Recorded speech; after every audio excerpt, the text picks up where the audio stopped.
Assalamu alaikum wa rahmatullahi ta'ala wa barakatuhu. Weltare ɓiɓɓe fulɓe andu diine maɗa, weltare TV e dendagal layle triple ben, dendagal rendoji men on calminama e kuɓal. Ñaganama Allah moƴƴere balɗe juuɗe e battane moƴƴi. E sikki ala ñalawma hande o eɗen goni alet 19 lewru Siilo walla mbiyen lewru janvier hitande 2025. Eɗen jabbiɗo koɗo mo wona koɗo kadi sen jiiɗi mbiyen nde wonno o wona koɗo e galle he, o wona koɗo e nder reddo he, o wona koɗo e nder leñol ngol. On ne woni bandiraɗo debbo tedduɗo ene wiye Houleye Ba, ene jeeya to babaɓe looti. Ɗum noon ko ardi fof Houleye Ba emin jiiɗi calmina bandiraɓe so ɗum ɓenni caggal nde calminɗaɓe emin jiiɗi andude holkonɗo Houleye Ba, holto Houleye Ba jibina, holto Houleye Ba jeeya, holko Houleye Ba golloto e oɗo saaha joni, holko Houleye Ba gollata. Assalamu alaikum wa rahmatullahi ta'ala wa barakatuh. Assalamu alaikum bandiraɓe fof, weltare ɓiɓɓe fulɓe e dendagal leñol ngol fof. Non fof on calminama, on juurama, kadi on beltanama. E mon frère mi salminima Seydi Ba Ali Abouba ɓingel baboyam. Mi wima kadi mbani kadi mi weltima kadi e jaɓɓugol ma. No mbiɗa ni tan Houleye Ba ko baniraɗo debbo, Houleye Ba ko miñiraɗo, ko mawniraɗo, Houleye Ba ko baajiraɗo. Kadi mbo sikki yimɓe hewɓe kam ne gandimi Houleye Ba jeeyaɗo mbiɗa ni jeeya ko babaɓe looti, o jibinande babaɓe looti, kono o saaha kam liggoto kaydi yimɓe jooɗo samme naayo kaye ɗo ngoni diwan Golgol, mboɗon ɗo depuis 2011. Komi sage-femme noon de profession liggeyam, komi sage-femme ɗo ngoni o saaha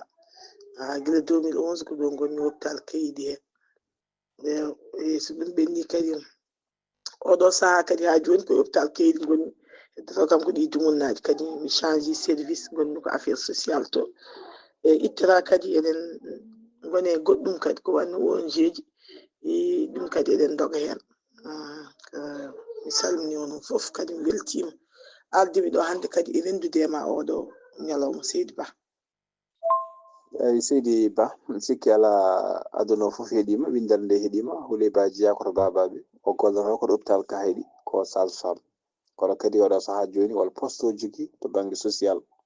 Ko ardi fof Houleye Ba emin jiiɗi andude holko woni sage-femme, holko woni sage-femme. Sage-femme so neɗɗo wima somo sage-femme, holko woni sage-femme, hol darde sage-femme, holɓe sage-femme jokkodirta, hol fotɓe jokkodirde e sage-femme, holko woni ligguey muɗum. Ko ɗum min namdal men gadnal. Seydi Ba, sage-femme enen fof eɗen gandi, so wiyama sage-femme tan yimɓe ne gandi sage-femme jokkodiri koye rewɓe. Ko ɓuuri hewde kam ko rewɓe. Sen mbi rewɓe noon wona rewɓe tan jokkodiri, hay e rewɓe taw kadi e worɓe mumen fof, couple fof ne jokkodiri, kono enen kam ɓurɗen wawde. Sen nani sage-femme tan mbiɗen ko ɓuuri hewde jokkodirde o rewɓe. Donc ganduɗa ko kañumen toppiti tan ko debbo, guila debbo ƴetti reedu tan walla jogui caɗele jibinirgol ha jibina CV mum, guilay école mum, guilay analyse uji mum, ko affaire uji rewɓe tan, calleɗe rewɓe, e walla joguiɓe probléme jibinirgol en général ko faate surtout debbo. E ko ɗum woni sage-femme. Kala o jiiɗa ene faate affaire debbo an kam e yiiɗum nder caravane uji ɗi, visite aji ɗi, e ñakkoji debbo reedu en, kala ko faate e debbo sage-femme hen dogata, kañum toppiti ko affaire debbo. Debbo e ɓinguel mum ne waɗa saaha kadi wonto sage-femme waɗata wona debbo o tan, debbo e ɓinguel mum fof toppitto. Eyyi sage-femme jokkodiri ko debbo e ɓinguel ngel fof. Eɗen jiiɗi andude hol caɗele bawɗen fottude e gollorgal mon ngal, caɗele hakkude mon e rewɓe aroɓe e moɗon ɓe. Saabu eɗen gandi société men o e waɗa rewɓe ha joni e ɗum heddi, ne waɗi rewɓe ne cowo, so tawi ɓe cowima ɓe gona e moftude deedi ɗi, ɓe jiiɗa ni yimɓe andude ko suuyiɓe, ɓe gona e moftude deedi ɗi. Ene waɗa rewɓe ne cowo, soɓe cowima taw ɓe goni koye nokkuji to dispensaire uji ngala walla sage-femme uji ngala eɓe jooɗo ko juuti saha jomum sowo jooɗo ha lebbi jeegom lebbi jeeɗiɗi tawa meeɗa yettade gandaɗama sage-femme meeɗa yettade docteur meeɗa wadde PG meeɗa wadde échographie ko ɗum hol caɗele kewɗen dañji hen e hol conseil dokkata renndo ngo ha tengti rewɓe ƴettoɓe ɗi rewa joguiɓe comportement ji mbaɗi noon Seydi Ba. Seydi Ba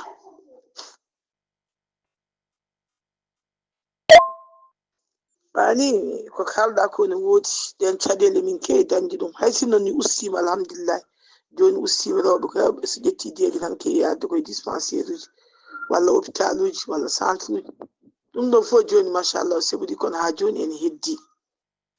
ene heddi e nder hen noon caɗele kewɗe ne mbaɗa hen so tawi a woni cowiɗo a arani yiide sage-femme ko adi aɗa wawi dañde caɗele a wawi dañde caɗele e nder hen caɗele ko wayno saignemaji en ƴiƴameje dalta e ma daña caɗele tawa a waɗani analyse uji ma a waɗani haydara ɓinguel ma ne wawi dañde hen caɗele a wawi ƴettude hen ñabbuli tawa tinaɗi comiɗi hen ko wayno tension diabète ɗum foof ko ma neɗɗo ara nde andine safaro muɗum sa arani haydara hen ko ɗuminani jomum ne wawi waɗa hen illa wi parfois ni jomum jooɗo haara e jibinde ne fuɗɗa arde ɗen caɗele kadi emin jeeyi ɗum jomum taw tardi leeli arde e ronka récupérede haalande ladde ne waɗi hen perdoɓe hen pittaɗi mumen ni surtout enen diwan ga golgol diwanuji ɓurɗi woɗɗude ɗi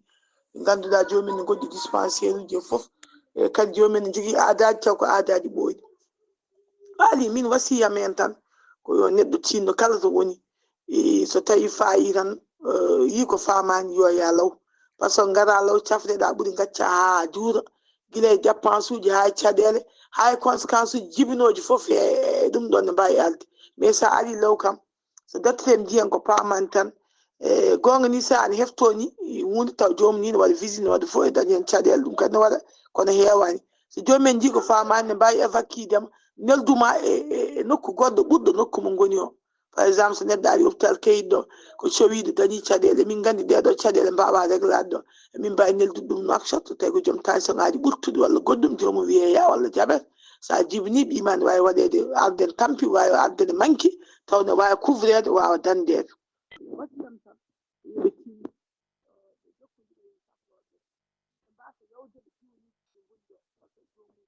mi safroɓe mumen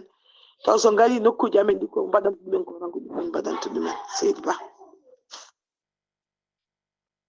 eyi sohna Houleye en paami ko kala ɗo koye wasi maɗa e yarango yerɗa e bandiraɓe kono enen teskima ɓuuri hewde arde tan kanko debbo cowiɗo heewi arde hôpital tan yiide sage-femme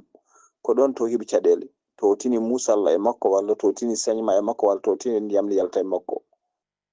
ko ɗon heewi arde ganduɗa hoore maɗa haalande docteur walla sage-femme o sellani en teskima kadi ko ɓuuri hen hewde e jomumen sene jaaha par ce que to gonɗen to Afrique central en jii so rewɓe hewɓe soyiɓe walla won rafiji kewɗi ni so joddima mbaɗa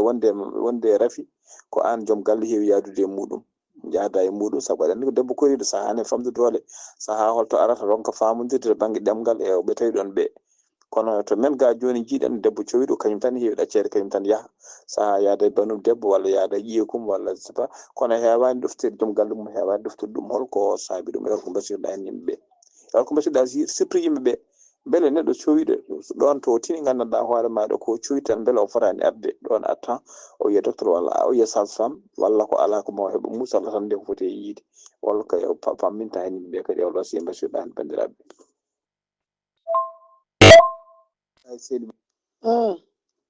docteur leñol mi salminima Seydi Ba ko kalɗa ɗo ko hunde wonde fayidi ko ardi foof neɗɗo no mbiɗa ni ko noon tan foti wonde so tawi aɗi an ka debbo aɗa andi aɗa yiyanno Allah ma lewru foof so yeehi ha lewru ari ɓennire jiyannoɗa ɗo an kadi a faayi wonko gonɗa wat feere ngara law ko ɗon jomum fuɗɗoto gueɗe ɗe so tawi yiyani elle mum ɗo foti yiide elle o tardi yo ar law sage-femme o ƴeewa holko saabi ɗum est ce que ko cowiɗo par ce que debbo cowiɗo ala droit kadi yiide ƴiƴam yimɓe gandi taw o yi ƴiƴam tan fiiti ko won probléme o jogui ɗum kadi yo jomumen mbaɗe haqqillaji mumen debbo so soyima hankkadi ko absence total de règle règle uji mum wonta arti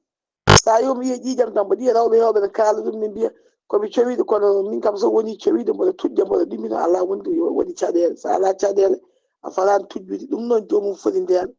arde e yiya docteur yiya sage-femme muɗum walla yiya accoucheuse mum walla yiya neɗɗo tan gonɗo safrirde mum bawɗo fuɗɗanade ɗum gueɗe mum so ɗum ɓenni alhamdulillah ko mbiɗa e renɗo ɓen ko joni ustima kono ne hewno normalement reedu sene géré ko gorko e debbo poti wallodirde e reedu nde wonno debbo ne yurmini kadi ne woni fragile reedu wona rafini kono so neɗɗo ƴetti ɓiɗɗo fittano waɗi e nder muɗum alay saago hankkadi ne farwa farwa ɗum waɗi ko jomum wiyete yo ƴettu feere yo ƴettu poɗɗe paali beele ƴiƴam mum ne ɓeydo par ce que hankkadi wona an tan wuura wonko wuure ma ko wuure ma ko noon alay saago balleɗa ɗum no ɗum fewri no ɗum jibinira taw ɗum dañani lor guilay feeruji hay fansi daruji poɗɗe paali jomumen tottire yo jar oɗon dañde ñabbuli ko wayno paali so dañi kadi so wone yummiraɗo o tan kala ko heeɓi yummiraɗo o en général yettoɗo ɓiɗɗo o ɗum noon ko worɓe ɓe kañumen en mbiya yo mbaɗi hen ballal mumen mbawa wallude rewɓeɓe jomum so ara yaade accompagné a ɗum ɗofta ɗum express mum gueɗe mum fof balla ɗum gerde quoi ɗum hay sinno wona debbo cowiɗo ɗum seki en normal couple ko noon foti wonde gorko e debbo kañumen gondi foof enen gondi enen dendi gurdam foof sen cowima sen jibini ɓiɗɗo o so wawi nafde en général ni hay somo nafa yummiraɗo o huulat ni nafde ɗum ko ɓuuri babiraɗo alay saago ɓuurat nafde ko babiraɗo ɗum noon ko guila e tampere e poɗɗen wallodirde ko noon foti wonde Seydi Ba. Seydi Ba ko noon foti wonde en paami tigi eyyi eɗen jiiɗi Houleye Ba ko addi fof eɗen gandi wal toɓɓere nde jiɗɗen suɓade hannde nde jiɗɗen yewtude kono ko addi keɗen gara e toɓɓere tigi tigi koɗen gara e bundi toɓɓere walla namde tan jiɗɗen namdade pour yidde kadi wawde nadde e toɓɓere hen jiɗirɗen ni eɗen gandi wol deedi wiyete ko grossesse à risque wiyete ko grossesse à risque woni sol deedi debbo sowoto grossesse ɗa deedi ɗi ko deedi kulɓiniɗi ko ɗi risque ko ɗi risque noon to banggue kanko debbo cowiɗo o waɗandemo risque ene walla risque kadi to banggue kan ɓiɗɗo mo jogui o ene wawi ɓiɗɗo o saama ɗon so tawi gandanɗa hoorema debbo o sowima law walla o ɓattaki sage-femme en o ɓattaki docteur eɓe holno o andirta grossesse o ko à risque so ɗum ɓenni tawi reedu ndu o andama reedu ko grossesse à risque holko gandanɗa hoorema holko saboto grossesse à risque tigui tigui e so neɗɗo andi reedu jogui ko reedu ndu ko reedu grossesse à risque holno foti wadde holno foti tewrade e hol conseil aji dokka on jomum ha jomum wawa yettinde terme reedu mum ndu a terme taw ko grossesse à risque.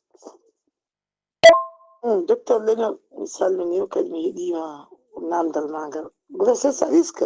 no mbiɗa ni tan ko ganduɗa ko neɗɗo cowiɗo e nder ko woni cowiɗo ko reedu makko ndu ene waɗi risque uji woni waɗi caɗele so tawi renaka guila o ƴetti reedu ndu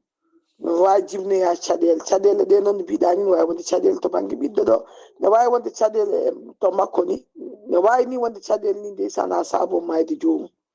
ko ɗum woni grossesse à risque e nder hen noon ko kalɗa ɗo ko gonga neɗɗo wawi wiide ene anda grossesse à risque tanka arani law aran law ne wawi kadi deedi ma ɓennuɗi ni tawa signalama hen e nder grossesse à risque eɗen mbawi hokkude yeeru tan debbo cowiɗo tawne wonde tension wiyete ko grossesse à risque debbo cowiɗo tawne wonde diabète ko grossesse à risque debbo cowiɗo tawne jogui probléme bassin to ɓiɗɗo o rewat ɗo e par ce que ko neɗɗo daɓɓel bassin makko to ɓiɗɗo o rewat ɗo ene famɗi so are jibinde alay saago o oppire ɗum kadi jeeya koye grossesse à risque gasata taw jomum nde jibintuno deedi muɗum ɓennuɗi ɗi par exemple yino ƴiƴam ha heewi saignement hémorragie min mbiyat ɗum de délivrance alay saago so woni cowiɗo o ɓaato grossesse à risque taw jomum woni ñabbuli ɗi jogui alay saago ko wayno sida hépatite e gueɗe kewɗe alay saago sene jibina ɓiɗɗo o alay saago jibina e centre de santé walla ala hôpital ɓiɗɗo o wawa gérede pour ene haaɓe hono hebde ñaw yummiraɗo heeɓi ene heewi gasta grossesse à risque a gasta ɗum noon min wasiyam hen tan jomum yo ar law ko foti waɗede ko waɗe sage femme o waɗa ko foti wadde ko an ñawɗo o mbaɗa ko poɗɗa wadde ko walla debbo cowiɗo o joom galle ma entourage ma mbawa andinede caɗele ma mbawa accompagne dema donc ɗum min ko noon tan mbiyatmi ko noon tan kadi foti yaarude wamma ko heddi kono ko wawi heftoyadema hen fof tawa kam ko foti waɗede ko waɗama déjà. eyyi Seydi Ba moƴƴere Allah maɗa en paami tigui tigui grossesse à risque holno foti rentrede e holko e harki yewji laaɓɗi ceer e Houleye Ba ko adi keɗen paaya yewtere meɗen tigui tigui nde jiɗɗen nadde nde e namdal men sakket ko fati oɗo fannu biɗa joni to gonɗa ko sage-femme gonɗa ko département sage-femme gonɗa kono biɗa joni a heeɓi poste goɗɗo e nder hôpital ha fayi ko fati social yimɓe jini ganda yimbol ko woni social holko woni social sabu yeɗo ɓeɗa kadi kada ummadema to nokkuru gonɗa ɗo ɓanggue sage-femme ɓattadema rewɓe aroɓe kala saaha yiɗɓe kala arɓe so jaari hôpital ka heeɗi so tawa nder Houleye Ba ene ɗeɓa habde ɗumen seeɗa ardeɓe hande nande ɓe a yeehi banggue goɗɗo mbeɗa ɗum ɗon jogana wonde ɓe gannuma kamɓe rewɓe aroɓe kala saaha ɓe e kadi eɗen jiiɗi pammina yimɓe holko woni social to paɗa joni ɗo Seydi Ba ko adi keɗen paye yewtere men. Seydi Ba mi heeɗima namdal ma pattal lamijo walla badɗo fayida machallah no kewi wiide ni Ali Houleye Ba ko Houleye Ba tan ittata Houleye Ba ko Houleye Ba hôpital Houleye Ba ko sage-femme wondemi affaire sociale e wondemi maternité to fof ko gotum en général ni hadi yam fuɗɗa ligguey affaire social o kewmi ko yaade subahalaw mi wadda e mabɓe visite maternité ɗo par ce que ittata kam komi sage-femme de métier heddoro tan mi détachama toon suwaɓe gaɗi hankkadine e keeda e affaire accouchement ji ɗi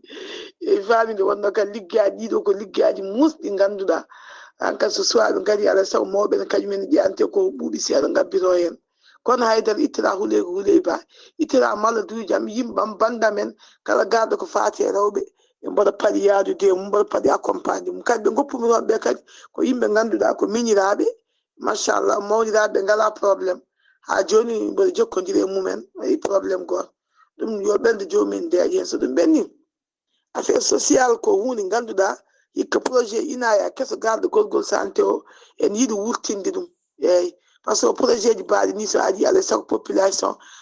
rendo men miskineɓe mbawa dañde hen bénéfice ɗum noon mbawa safrade hen taw ko ganduɗa ko projet o yoɓanta ɗumen walla ganduɗa taw ko laamu yoɓanta ɗumen taw ko miskineɓe ala ganduɗa kala garɗo safrade ene anda oɗo ala doole ala moyen ngaji ala assurance ala haydara ko neɗɗo miskino Allah min mbawa wallude ɗum pour jomum wawa hebde safaro safro ha sella taw hay mbuɗu yoɓani taw ko yoɓete ko yoɓat ɗum ko projet o walla laamu yoɓat ɗum taw kañum kam haydara yoɓani donc ɗum waɗi kam yidde ni ga affaire social o. eyi Seydi Ba sokhna Houleye Ba debbo mo babaɓe looti e sikkela hankkadi payen bundi yewtere meɗen toɓɓere men hannde to cuɓiɗen hannde ko fati e oɗo rafi tawi kadi ko rafi ene wawi taw heeɓa ganda rafi o ko rafi biyeteɗo drépanocytose eɗen fof eɗen gandi rafi drépanocytose ko rafi kulɓinel no fewi ko rafi barowo eɗen jiiɗi gandina bandiraɓe holko woni oɗo rafi biyeteɗo drépanocytose holko woni oɗo rafi e holko addata mo e holno rentorte e holko mbawɗa tigi famminde hen bandiraɓe Seydi Ba. Seydi Ba mi heeɗima namde ma ɗe kadi machallah namde baɗɗe fayida kadi ko kalɗa hannde ko dillini en ko ɓe wi kala ko dilli won ko dillini ɗum pulaar wiya e a haali haala drépanocytose ko ɗum woni hannde yewtere meɗen e kono avant ko mbaɗa naata e nder yewtere nde alay saago mi waɗa résumé seeɗa par ce que no wawi wooda wiɓe oɗo sage-femme holko nayimo drépanocytose holko nayimo toon donc mi andinma oɗo drépanocytose ko formation mo janomi ɗum jiida e métier lam sage-femme ngal komi jano ɗum Dakar mois de novembre he mbanmi toon formation balɗe 15 e ballal Allah e ballal ONG e gardiɗo ɗum drépano Mauritanie o ardi ɗum ko biyeteɗo Mariame Wane jeyaɗo Totoros e docteur Ndiaye Amadou jeeya ko hen e Oumou Sy min mbiyata Guedde Sy kay heɗinaɗo e infirmiére kañumni ko musidɗo hen jeeya ko ɓen jinno dañde e gonɗo point focal au niveau de Gorgol e ƴetti kam noon jaami waɗide formation o balɗe 15 machallah Allah waɗi kadi valide en diplôme o nde jaaɗen nde noon ko enen tan ko goto Mauritanie ko enen heddiɓe noon ko heddiɓe ko wayno Mali naaɓe en Niger Benin ken capanɗe heewi tan dal peeji ɗo ɗi foof komin capannayo e jeeɗiɗi yimɓe min gonno alhamdulillah e ballal Allah hen capannayo e nayo e tato valide keɓe diplôme aji men ko tato gonɓe keɓani Allah walli hen noon gartirɗen diplôme o gila nden noon eɗen jogui yidde e ñawngu wawde famnude yimɓe hen seeɗa seeɗa mo koccuɗen hen o mbawen rendude e bandiraɓe meɗen kadi eɗen jetta ONG o kadi machallah eɗen jetta dendagal bandiraɓe waɗɓe hen participation ha wonji o wawi yaade yeeso yo Allah yom moƴƴere so ɗum ɓenni artude mi e ñaw drépanocytose no mbiɗa ni ko ñaw kulɓiniino hulɓinaki par ce que ko ñaw ganduɗa tan mo yimɓe poti so gandi tan an kadi ma kulɓinagol mum usto drépanocytose ko ñaw ganduɗa ko héréditaire ko ñaw ganduɗa ko ñaw donetengu donc ko maladie de globule rouge tubo mbiya ko maladie ƴiƴam globule rouge joguiɗo oxygéne nawoje e terɗe yimɓe ɓe e circulation du sang ko on woni mo sellani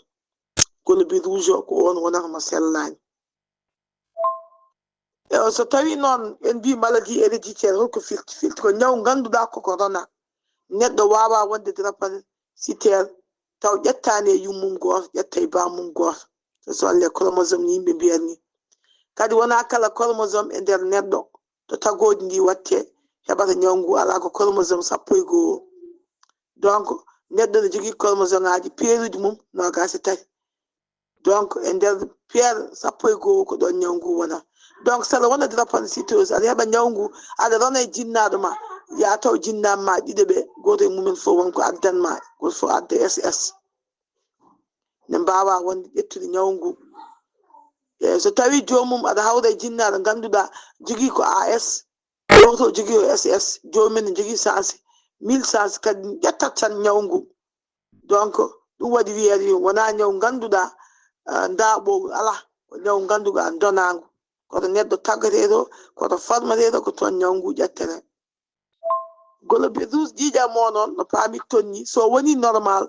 o jogoto ko forme ron o wayat kono mbuuɗu ni so woni normal kono so tawi ñaw ngu ne woni e neɗɗo globule rouge o wona noon wayat o jogoto ko forme wafdu o wayat kono banane ni o oñat ɗum waɗi so jomum dañi crise aji ɗi wonki min ngara hen joni ɗum waɗi ko jomum ƴiƴam ɗam nde sene circule ne naata e neɗɗo e terɗe mum wona daña caɗele comme ko forme wafdu jogui ene oñi fewani wona jomum daña crise aji daña caɗele wona daña muusoki jiyan parfois juuɗe jomum ne ɓuura e muuseki e tampere ɗum ene jeeye eko tampinte jomum donc rabbikinade haala yidde wiide drépanocytose ko ñaw ganduɗa ko ñaw ƴiƴam de globule rouge ganduɗa kadi neɗɗo wawa hebde ɗum koye jinnam muɗum ɗiɗo so jinnam ma ɗiɗo gondani hen a wawa hebde ɗum so ɗum ɓenni e nder hen eɗen jii ndeysan les drépanocytaire uji ɗi eɓe tampa eɓe daña crise aji donc alay saago jomumen kalne holno poti rentorade jomum so dañi o ñaw wona kañum tan ko rendo foof entourage mum yimɓe mum famille mum wondiɓe mum foof alay saago mballa ɗum no jeu direction donc e nder hen jomumen ne mbaɗi gueɗe ganduɗa ɓe mbiyat ɗum kode règle d'or ɗum ko règle uji ganduɗa tiɗɗi alay saago ɗiɗo règle uji jomum respectat ɗum kanko gonduɗo e ñaw o e famille makko ɓe ballanmo holno respectire ɗiɗo règle d'or uji mbaɗi goni hedde 10 walla 11 mami limɗo joni ko jomum foti rentaji so ɗum ɓenni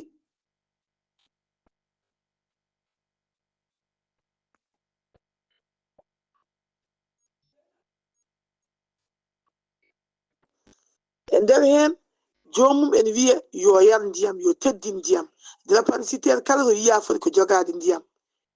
ɓandu makko fotani mankude ndiyam globulaji makko rouge ɗi o jogui ƴiƴam ɗi cellani ɗi so tawi ɗi manki ndiyam tan ɗi tiiɗat ne wawi addude e makko crise aji e foof donc pour selbina wawa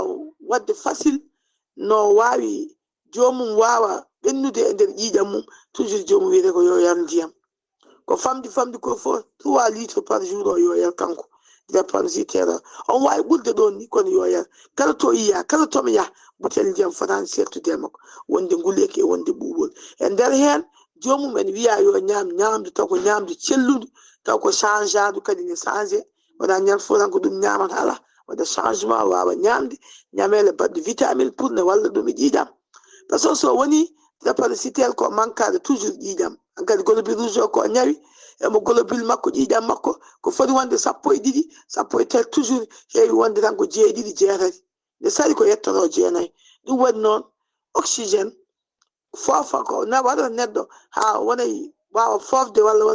wona condition ngaji moƴƴi toujours ko manque ɗum noon jomum wiye yo tinno toppito ñamde moƴƴere e nder hen kadi jomum ne wiye yo tinno lawƴa ɓandu mum toppite laaɓal ɓandu muɗum laaɓal ɓandu mum yo toppite laaɓal ñiiƴe muɗum yo toppite nde wonno ganduɗa jomum wulire ko dañde infection ngaji so dañi infection ngaji tan on wawi pukkide crise o noon ko caɗele ko ɗum woni ko ɗum dañi hen caɗele ne wawi addana ɗum ni complication ngaji goɗɗi men garoy hen ɗo e yeeso jomum e nder hen kadi en wiye yo ɗano ko famɗi fof heeruji jeeɗiɗi yo ɗano 7 heures par nuit yo ɗano fofto e nder hen kadi jomum kadi ene waaja yo toujours yo yaa rendez-vous ji mum ɗi docteur hokki ɗum ɗe yo respecte so docteur hokki ɗum safara so docteur hokki ɗum analyse uji yo wat feere waɗa respecte ɗum e nder hen kadi jomum ene wiya yo reeno wonde e nokku uddiɗo nde wonno omo manka ko waɗatama foofago makko e gueɗe makko timmude ko ɗum wat toujours o wiya yo reeno wonde e nokku uddiɗo mo ala air walla nokku kewɗo cuurki walla voyage uji nokku dow taw e altitude mum ene toowi wayno avion ni so wona taw ko avis médical docteur o kañum yamira yo ɗanno alay saago o ɗanno e nder hen kadi jomum ene wasiya yo toppiɗo ɓedde ɓandu mum won température nguleki ɓandu muɗum toujours o jogo thermométre tiiɗani haydara so yeewi 500 jara chaque fois omo mesure thermométre o mesure température makko so tawi ɓeɗgol ɓandu makko ɓutti 37 firti ko omo jogui fièvre omo jogui caɗele seeɗa yo yaa ko ɓuuri yaccade dispensaire ɓurɗo ɓadade o ƴeewa hono wadde crise ande wonno fièvre uji ne gadda e mabɓe crise pawle ɗe e nder hen omo wiya yo jinnaɓe toppiɗo guite mabɓe toppiɗo taare mabɓe surveille ɗum ƴeewa par ce que toujours ɓe jogui ko guite oole kono wonno wayata kadi olgol ngol ne ɓurta taare ɗe oldugol taare ngol e oldugol guite ngol ne ɓurta jomum wiye noon yo reen so wayi noon tan fitti won caɗele jogui toujours yoɓe surveille taare ɗe ɓe surveille guite ɗe ɓe ndena ɗum hen kadi jomum ene haɗa woni activité ji jomum ne haɗa woni liggeyaji ne haɗa dépensitere wiya kono waɗa woni liggeyaji ne wawi fittude seeɗa lawƴa seeɗa wuppi comti mum kono moƴƴano waɗa effort aji ɓurtude ko wayno o jomum waɗa balen surtout e nangue moƴƴani e mabɓe ɓuuɓol ɓurtugol moƴƴani e mabɓe ɗon gandi so ɗum yonti kadi nan fof daña crise aji jomum yo rento wadde woni baluji woni activité ji physique nde wonno omo jogui probléme oxygéne o fatani dillude o manka ƴiƴam makko ɗuminani ɗum waɗi toujours jomum wiye yo rento e nder hen jomum kadi ene wasiya yo reeno ɓonnade comci seeɗe taw ko comci ɓittuɗi kiiɓɗe e makko par ce que ene haɗa circulation ƴiƴam makko ɗam donc so haaɗi ne wawi jibinandemo caɗele e wona position ngaji kadi ɗi o jooɗoto yo reeno taw position ngaji dafa ɗum appel ko arno kuppi e nder hen jomum ene haɗa kadi jooɗade woni jondeli taw fewani o ɓitta foofago makko walla o ɓitta circulation ƴiƴam makko ne wawi jibinandemo caɗele donc ɗum woni ganduɗa règle uji d'or ko kala neɗɗo gonduɗo e ñaw ngu ko foti rentade so ɗum ɓenni e nder ko kalden ko eɗen mbawi kadi en mbawa haaldude fof ne heewi kono kadi eɗen jiiɗi jubbude hunde wonde fayida e nder hen ma wood namdiɗo wiya holko addata ñaw ngu mi haalnimon ñaw ngu mbimon koye tagodi arata mi haalnimon to mais ma wood moon wiɓe est ce que ñaw ngu kadi ene sella walla sellata drépanocytose eɗen mbawi wiide enen to banggue men ga ni sellata par ce que ko namdiɗo sellin ɗum ko ene tiiɗi pays ji développé ɗi ɗin tani ko ene français en ɗum ɗo enen jogui ɗum par ce que il faut moyen osseuse gonɗo hedde ngaali makko hoore makko il faut itte to ƴiƴam ɗam fewnete to les globules rouge fofo to fewnete ɗo il faut ɗam itte goɗɗum watte hen taw ko bandi o ɓaɗiɗo hokkamo faami ɓe mbiyata ko greffe moyen osseuse hokkamo ɗum noon weeɓani dañde kadi opération namdi haalis cewɗo kadi sahani jomum ne waɗani ɗum wasa marchude taw yaadani il faut ko wona compatible emo waddano wona ko bandum ɓaɗiɗo ko wayno miñum mawnum walla neɗɗo ɓajiɗo ɗum tan eyyi ɗum woni sellinte drépanocytose so ɗum ɓenni ene jeeya hen no kewɗen wiide ni rentade e rendo men ko wayno eɗen mbiyatni mariage so tawi jomum ne rese yo wat consultation prénuptial haadema resodirde e gorko mbaɗon consultation ƴeewon son ngala gêne o sa andi an jogiɗa ko AS joom galle ma jogui ko AS mo ndesdirta o gande son ndesodiri kon jibinoɓe SS donc mbawan rentade goto fof ya ƴeewoya goɗɗo mo wawi wondude taw jibinta par exemple AA ne wawi wondude e AS ala caɗele dañata hay sinno ɓe dañi par ce que kala sa yi neɗɗo ne wiya ne wonde e drapanocytose tawat ko jogui tan ko SS walla jogui ko syndrome aji goɗɗi ne woodi SC ne woodi wiyatno bêta 0 en bêta plus en ɗin ne goodi kono enen ɓurɗen andude tan ko SS so neɗɗo jogui ko AS wona drapanocytose wiyete jomum wona drapanocytaire jomum wonat ko porteur ene jogui rafi o ene wawi rabde kono kañum wondani rafi o yimɓe paama ɗum ha paama kala biyeteɗo wonde rafi o tawat ko jogui ko SS to meɗen kam to rendo men eyi ɗum bo ko ɓuuri wadde important en kaali ɗum walla sen jiiɗi en mbawi artude seeɗa eko faate conséquence uji wonko jibinata janggo e jaam so tawi jomum reena walla dañi caɗele ene wawi dañde complication ko wayno koyɗe ni ñaw koyɗe ñawande nde sellata e jomum daña ɗum ñabbuli koyɗe walla ñabbuli juuɗe ganduɗa ronke yo sellu sahani ha koyngal mum coupé walla gueɗe mum coupé e nder hen ne wawi dañde wawi wumde hen daña probléme gumram e nder hen jomum ne wawi dañde probléme rénal waɗa dialyse parfois kadi jomum ne wawi dañde hen AVC hémorragique walla iste taw ko banggue walla taw ko foof général min mi yi ɗum cuulon tokson drépanocyte ruji ne jogui AVC ndeysan nde wonno circulation o so bloqué jomum ne wawi jibinde ngandi mum to dow to wasa hebde oxygéne jomum dañi hen caɗele e nder hen kadi waɗi complication ngaji ɗi gasta eɗi keewi ɗi jomum wawi dañde ko ɓuuri heewi walde jomum ni ene jeeya hen complication pulmonaire affaire becce infection pulmonaire pneumopathie jomum ne wawi dañde hen caɗele maaya hen e gueɗe mbaɗe noon complication ngaji mum ha wayno leydi ne wawi jibinde jomum dañi hen caɗele han kadi yidde rentinde yimɓe e nder rendo men eɗen keewide drépanocytose so jomum wonde e drépanocytose ko drépanocytaire e heewani judde balɗe ɓe mbi duuɓi 18 ala ɗum natti guila ko ɓooyi drépanocytaire way kono diabétique hypertandi ne wawi wulde ha to Allah haalni gurdam mum fof sene rento mi hokka moon yeru tan min mi yiita Dakar to président association de drépanocytose uji nan toon jogui duuɓi 60 mo sikke ko fayi e yimɓe woɗɓe ha mbayni leydi yimɓe jii ɗum e nder rendo men kadi en jii mo woniraɓe men ɓe gonduɗen ɓe gurduɗen jamma e ñalawma hannde dañi 60 dañi foof ɗum ala fawi gurdam ko Allah jogui so jomum rentima tan Allah ne wawi wurnude ɗum ko ɓuuri ɗum heddoto crise aji ɗi ne muusi e nder hen kadi mboɗo wasiyo yimɓeɓe e surtout wonduɓe jogguiɓe ɗi ñabbulɗi yo mbat feere ɓe jokkodira ko wayno docteur Ndiaye en machallah Oumou Sy en Mariame Wane mawɗo association jomumen jokkodira e mumen mbawa adirade association ene wallam nde wonno médicament ji ɗi biyeteɗi hydréa e akfol ɗiɓe ƴettata ɗi eɗe seeri seeɗa joni noon so ari association he wajiɓe ene mballaɓe ɓe cooda taw ko prix moins cher jomumen coodata kadi e ɗanniyankoɓe mumen wonɓe caggal leydi waɓe wallidde ɗumen jomum mbawa tinnoto e jomumen jomumen kadi mbawa andude joni rendo men e nder rendo men ene heewi surtout diwan gorgolo diwan brakna o ewa diwan brakna gorgol ɗo foof ha diwan to jeeyami to babaɓe ne waɗi foyeji nan toon ko fodde nogas kay ɗum ko dépistaɓe andaɓe nogas e go andaɓe ɓe ko wonduɓe hen tan galleji mumen ne waɗi ni ɓe ganda donc jomum ene wasiya nde jomumen mbaɗa surtout dépistage so donkani gon ko émission fatsen eyyi so ɗum ɓenni jomumen e nder pays développé ko wayno France en nokkuji kewɗi nde wonno toon affaire o ne avance e kadi gandon drépano arat tan koye ɓaleɓa arta e woɗeɓe drépano ko maldide nuwal nde kewɗen wiide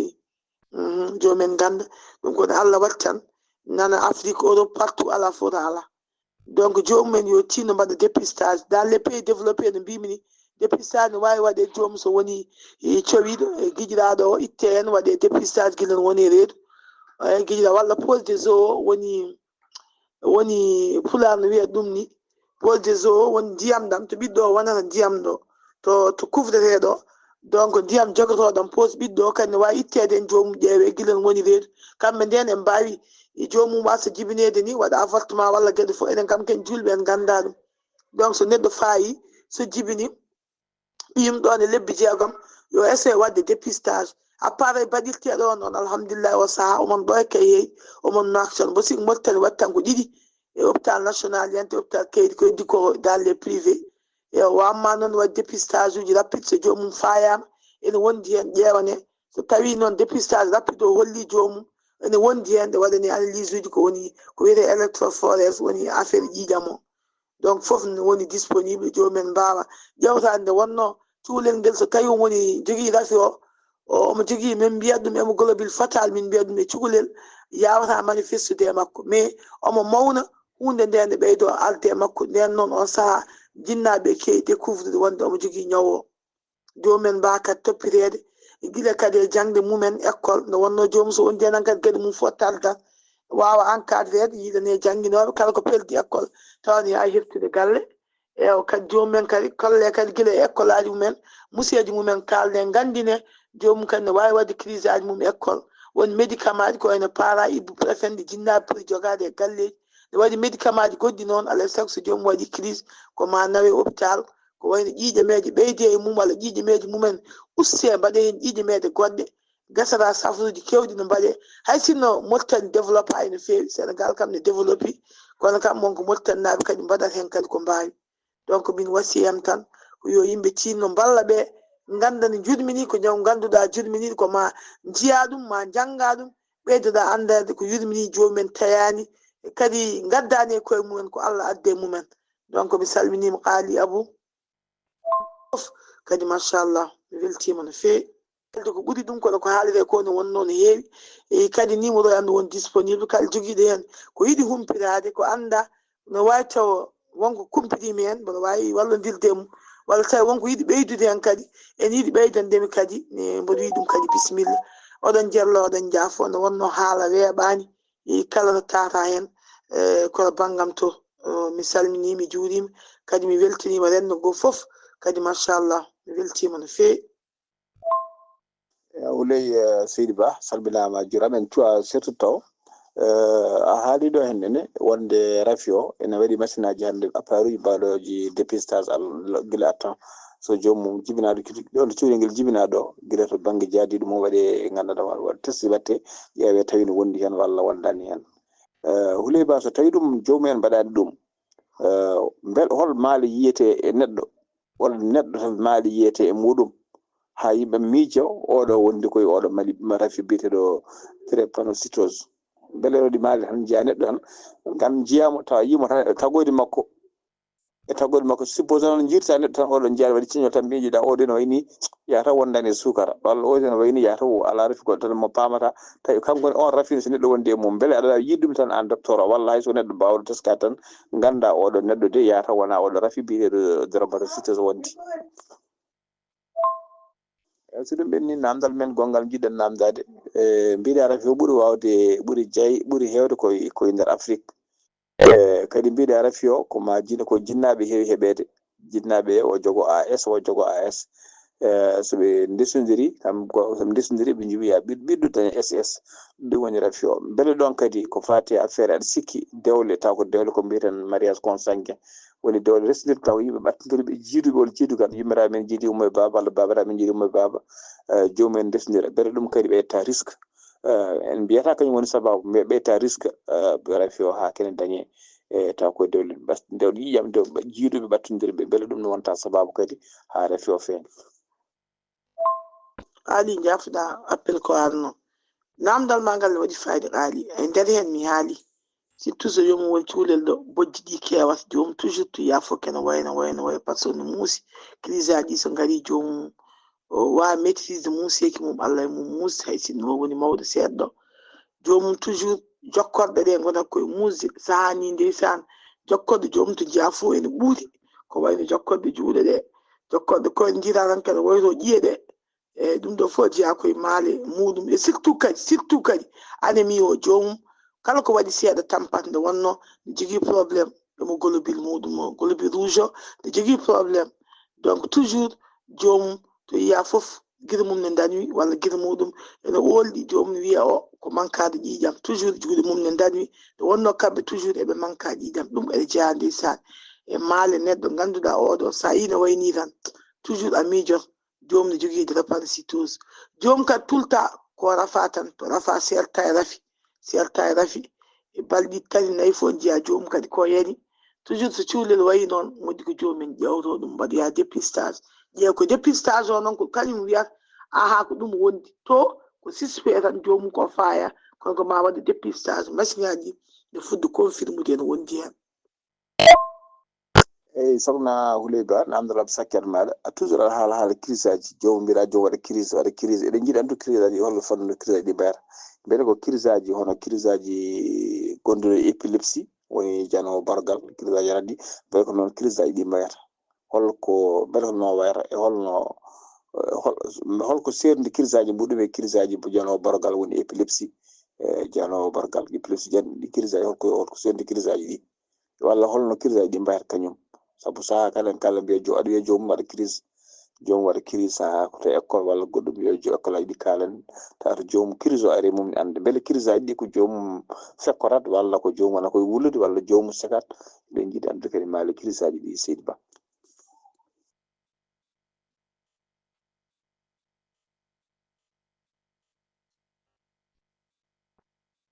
oɗo ɓaali namdal ma kalda ɗo ngal ay adan yimɓeɓe ne mbi subsantuno mariage o ko mariage coincingue joomum jiiduɓe ɓadodirɓe e non mariage o tout dernièrement yimɓeɓe gandi wona ɗum saabi ɗum aɗa yiya neɗɗo resdira e neɗɗo mo wona bandum haydara jiidani parfois ni hay leñol jomumen daña ɗum maladie héréditaire wona maladie ganduɗa tan yimɓe mbiya tan waɗi oɗo nono tal ko famille o tan ene waɗi ɗum tal ko famille o ne waɗi ɗum taw ko suudi ko ñawu ganduɗa cuuɗigo nder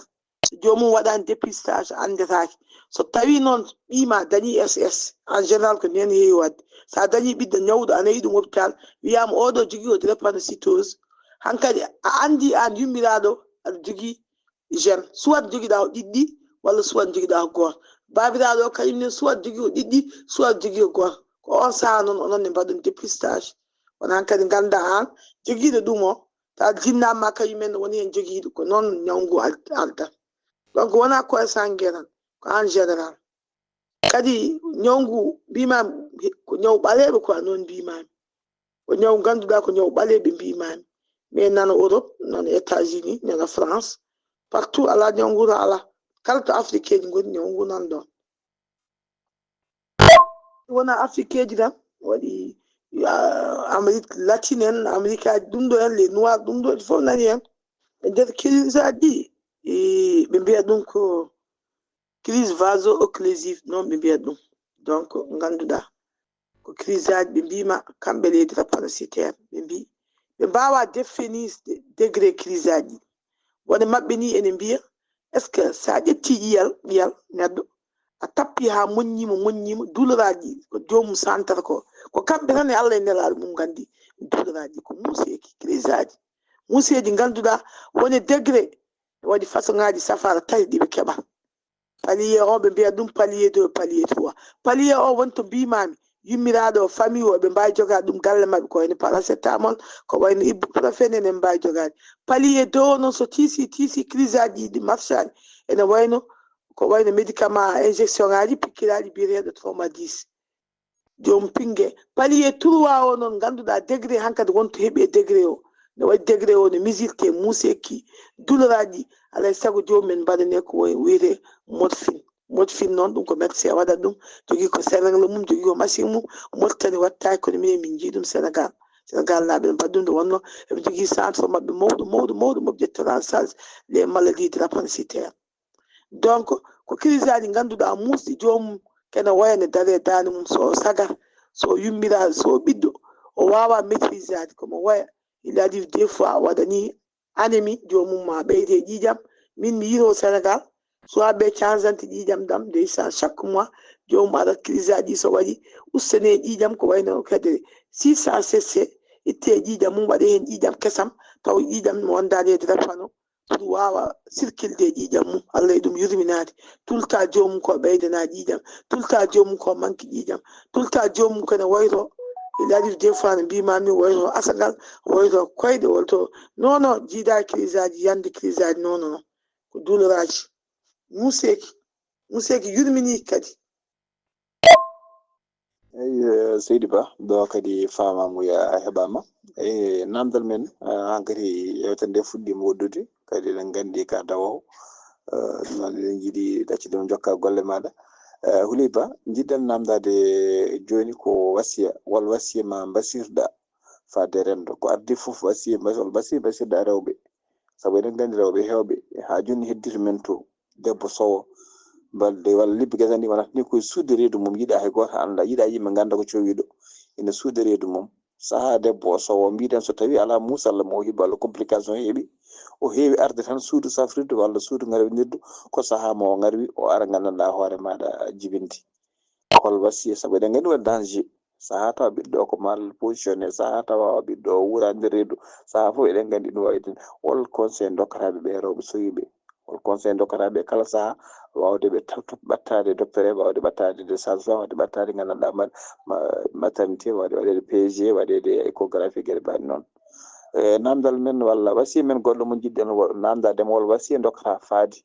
e worɓe eɗen gandi saabu debbo cowiɗo ko debbo parwuɗo no fewi walla worɓe so rewɓeɓe sowima to cowaki foof comportement mabɓe ko gotum surtout to banggue ñadde ko konngudi musde ko stress gueɗe mbaɗe noon eɗen gandi stress moƴƴani debbo addete debbo cowiɗo e won comportement basirɗa worɓe yo jogo envers rewɓe gandanɗa rewɓe suwiɓe e surtout kadi walla ha e environnement men min woni taariri woni famille aji men ɗi saabu eɗen gandi saaha debbo ne sowo wona e galle debbo gonɗo e galle ko cowiɗo par exemple wonde rewɓe wonɓe ko jontanɗe gonno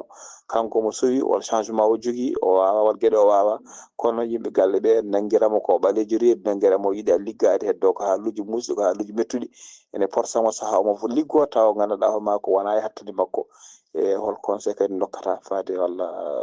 wasiya dokkata faade ɓen bandiraɓe faade waɗande men Seydi Ba seydi Ba ko mbiɗa ko tan yewtere men so Allah woɗɗi inchallah nde wonno kadi yewtere nde ummi koye ɓerde men ɗum waɗi en kaɓanani ɗum enen fof e wonde dawoɓe eɗen mbawi jokkude hani jiɗɗa foof so ɗum ɓenni a namdimamam hol wasiya kokkanmi rewɓe ɓe ko ardi foof min kam haɗiyam faade rewɓe kokkanmi ko surtout sukaɓe yoɓe tinno ko tawi ko mawɓe nden donkanno wadde foof sukaɓe joni yo tinno mbaɗa ɗum surtout nguɗo ñaw musgu yo jomumen tinno mbaɗa dépistage jomumen haade mumen resnodirde yo tinno mbaɗa dépistage ƴeewa jomumen so ngala caɗele nguɗo ñaw par ce que jibinde hen ɓiɗɗo nde no muusi no yurmini no muusino bakke dépense safaro mum no yurmini ene metti hande kala joguiɗo ɓiɗɗo drépano yimɓe ne gandi no wurdi no metti surtout diwanuji men ɗi prise en charge muɗum bono muusi tampere famille tampere foof tampere temps ma fof mbatta koye jomum donc e lor ndeysan jomum lorto hen ɓiɗɗo lorto hen ɗum noon ƴeew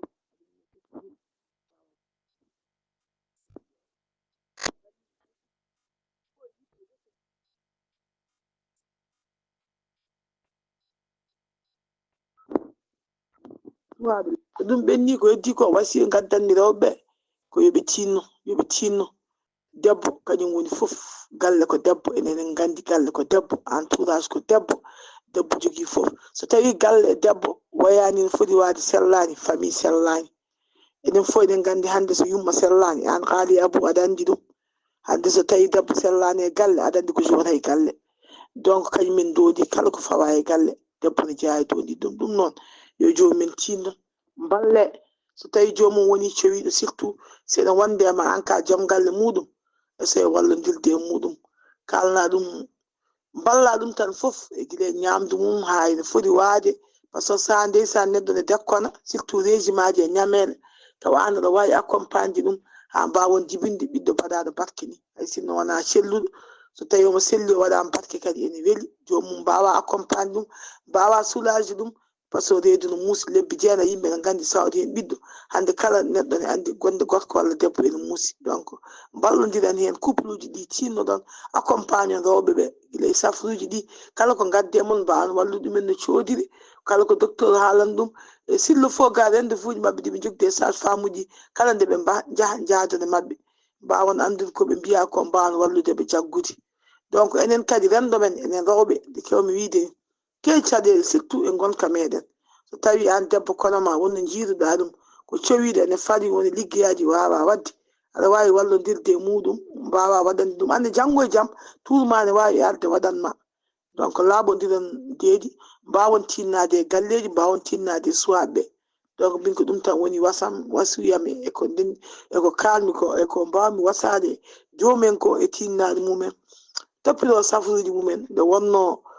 haalno pulani mbinira rentade ɓuuri safrade jomum so tawi rentiɓe guila adana wona caɗele e heɓani ñawgu ma Allah waɗi hen suturo mi salmini on eyi seydi ba moƴƴere Allah maɗo seeji ma keɗama famama eyi a haali ɗon fuɗɗode yewtere men joni oɗo saaha joni Houleye Ba ɓuuri wonde koto banggue social to hay sinno sa fini subaka aɗa wallude yimɓeɓe surtout bandiraɓe ma so gaari e kilineɓe ma walla patient ji ma so gaari aɗa wadde on jaala banggue patient banggue social ɓurɗa wonde joni eɗen jiiɗi kalna bandiraɓe ha mbawa ganduɗa mbawa naftorade saabu eɗen gandi eɗum woodi e nder hôpital uji eɗum woodi e nder nokkuji kewɗi kono goram yimɓe ko niɓɓere goni koye majjere ganda holto ɗum heɓorto ganda holno ɗum heɓorto eɗen jiiɗi kalna yimɓe hol ko woni social e hol poɗɗo hebde ɗum e holno neɗɗo foti darde foti wadde ha wawa hebde social o tawa so ari sellani walla so ari cowiɗe ne wawi wallede to fonno yobde tawa ko laamu yoɓanta ɗum walla ko ONG yoɓanta ɗum eɗen jiiɗi pammina hen bandiraɓe kadi seeɗa ha mbawa naftorade ɗum tigui tigui surtout ɗon to gonɗa ko hayto docteur leñol o salminama juurama ayi de affaire sociale yimɓe fof ne gandi fotɓe hebde ɗum hande rendo ngo yimɓe foof hawɓe hankkadi gandi ɗum affaire sociale joni ko leydi ndi addiri noon yidde wallude miskineɓe moltannaɓe yidde safraɓe ɓe ngala doole jomum ndeysan ala doole wonno doole parani ne weeɓi ha maayi so jomum ari so Allah jaaɓi so andama tan ala doole yimɓeɓe cettanima ɗum wonde ko miskina Allah waɗante tan ko indigent jomum so wannama ko indigent miskina Allah kayitaji ɗi won tomin dewnat ɗum tomin nannat ɗum jomum wawa hokkede safaro mum safre ha no hanniri ni jomum yaaha tawa e mbuɗu yoɓani inchallah kadi to poɗɗen daranade rendo ngo fof min daro pour yidde wurtinde ɗum no wonno e ɗum wonno ko ɗum barano ɗum kono joni laamu ngu yiɗɗi wurtinde ɗum inchallah kadi ɗen jaaji hen so Allah jaaɓi wallude jomumen kadi ha mbawa safrade inchallah ɗon no safruji ɗi no muusi joni yo seydi Ba sokna Houleye Ba golle ma jooɗi peewi ko weeli duumatako sikki ala en gaddi yewtere men ha jettiɓe ɗo mbaɗa sikki ɗo kanten yewtere nde eɗen jiiɗi noon Houleye Ba ara hokka tonggode muɗum wonande kala joguiɗo namdal yidde namdademo ko fati e fannu yewtere men nde walla ko fati e celleladi walla ko fati debbo cowiɗo soɗo yiiɗi namdademo so yiiɗi noon taw ko ɗo e dental he ma en jippinɗo kadi numéro makko taw ko numéro makko WhatsApp yimɓe mbawi jokkodirde e makko to banggue gandanɗa ko maɗa golle ɗe noon ewa so joguiɗo kadi namdal pawɗo namdademo ɗo namdal ngal e dental he yimɓe foof mbawa naftorade bisimilla joguiɗo kadi namdal tawi ko wawa namdade ɗum public ma yiiɗi namdademo ko privé to banggue keeri taw koye mabɓe tan ɗum noon kadi bisimilla ɗum noon sokna Houleye Ba min jiiɗi kalna yimɓe numéro téléphone maɗa caggal ɗum affichen ɗo numéro dendagal bandiraɓe joguiɓe namdal arde hen ɗum noon min calminima min juurimama en calmini kadi dendagal hettiyankoɓe weltare ɓiɓɓe fulɓe ndinwele weltare TV dendagal rendoji men e dendagal to pelle men de kadi dendagal men jogoɗen dendagal pelle men erdande men nde jogoɗen nanoyede ko musidɗo moon sehil moon haali Abou Ba eɗen gona ñande alet 19 lewru janvier woni silo hitande ujunnaje 2025 tawi wonno koɗo men ko sokhna Houleye Ba debbo babaɓe looti tawi kadi ko sage-femme golloto to hôpital Kahiɗe yo jaam Allah ñalla en docteur leɗo mi salminima Seydi Ba e tongodam ko 46 56 03 65